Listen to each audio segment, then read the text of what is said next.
Good afternoon on what is a warm, bright but changeable day. It is Friday the 19th of August and I'm in the reading nook with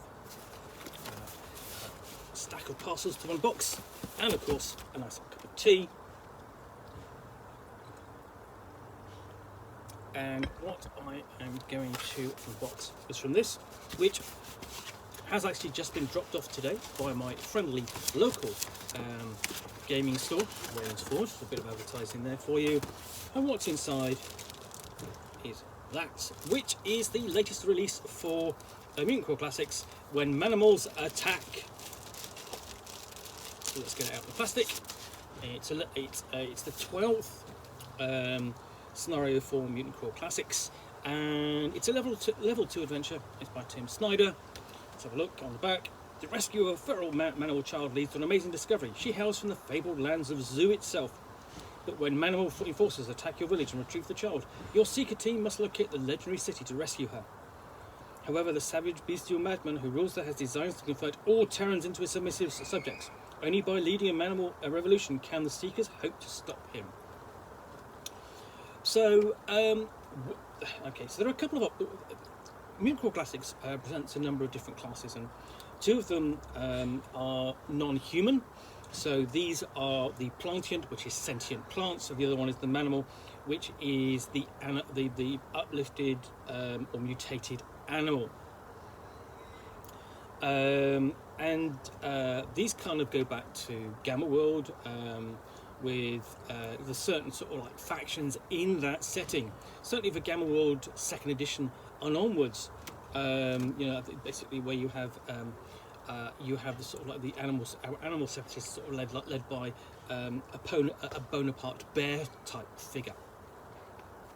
So this kind of plays into that a little bit, I'm presuming, along with the kind of gonzo kind of style that you're going to get with Mutant Crawl Classics, which really is still very much a love letter to Gamma World.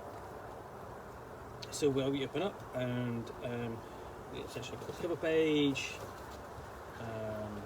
and then an introduction to what the scenario is about, and essentially how the sort of the player characters or the encounter the savage one, and I've got the introduction to sort of like the big bad of it, which is the gamekeeper and Zoo's enforcers. So that's just essentially sets it all up with the background before we get into the player start, the stray, where essentially here the player characters encounter the Manimals, and essentially encounter the stray, bring her back to the village, interact with her, and then the Manimals are basically commanded by Zoo, make their attack in the night. So you've got flames in the night.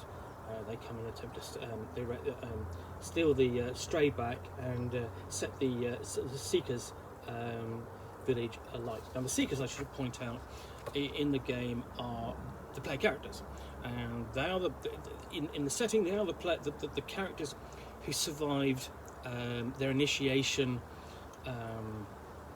which was to go off to another area, explore it, and come back with a piece of technology from before the Great Disaster.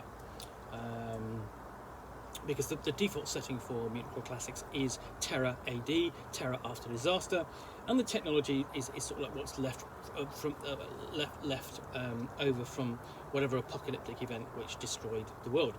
And so that initiation is typically covered by a 0 level funnel for Mutant Crawl Classics. Player characters go through that. Those that survive gain enough XP to acquire first level, and then they can play these subsequent adventures. And because of course they're successful, the village appoints them Seekers to give them agency to go out and explore and deal with the village's problems. Having sort of attacked the village, helps set it alight, the Seekers are sent off to pursue the attackers and find out what's going on. And they go into the lands of the zoo, and have all sorts of strange encounters. And it's actually, I mean, you know, actual map of zoo itself is actually fairly small. I mean, this is only just a slight adventure, and all Goodman Games adventures are relatively slight like this. I mean, this actually just runs to 16 pages. So you will probably play through this in a session or two. You know, and the session will be basically 4 hours, so you probably get through this in about a session. So you have just the central kind of location where the seekers will explore, sneak in, find out what's going in, perhaps attack. And you can see that all of the various locations are quite nicely detailed, even though, you know, the relatively small size of the area means there's quite a lot of space given over to give really detailed descriptions, and that pretty much applies to all of Goodman Games adventures, whether that's for Dungeon Crawl Classics or for Mutant Crawl Classics. I mean, much like other releases for Mutant Crawl Classics, this location really is sort of like, presuming it's a zoo, or a safari park, something like that, which has been taken over by the mutated animals, but still has sort of like the surviving facilities of what it once was, but obviously degraded by the effects of the Great Disaster. And that's one of the things that Mutant Crawl Classics does well. The designer, the writer of the scenarios will take an everyday place like a zoo or a water park or an office block, and then they will give it sort of like kind of twist so that you can recognise what it once was, but it's not that anymore. And one of the fun things about playing Mutant Crawl Classics is that notion of, okay, as a player, I recognise that this is a zoo or a water park, but the judge, the game master, is describing it in a way such that it's not described as a zoo or a water park or an office building, but a building, a place, and so on. And there is that. So in effect, you know, both the judge and the player are actually playing against their own knowledge. So yeah, quite a lot of dense text, but again, a fairly slim module.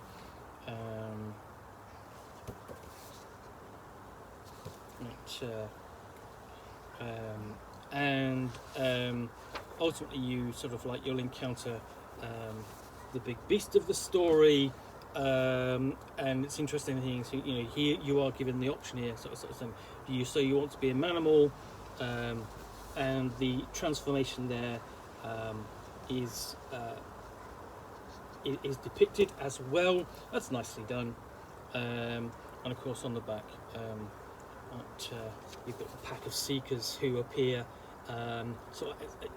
essentially in each of the releases for Mutant Crawl Classics as kind of like the default illustrative characters rather than the default characters themselves.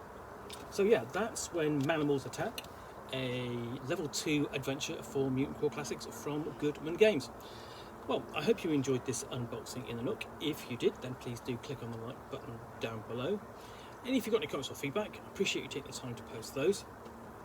And lastly, if you want to be alerted to yet more unboxings in the Nook, where you will see me out here with with a parcel or a package from which I will unbox a book or game and talk about it to the best extent of my knowledge for roughly 10 minutes or so, all of course accompanied by a nice hot cup of tea.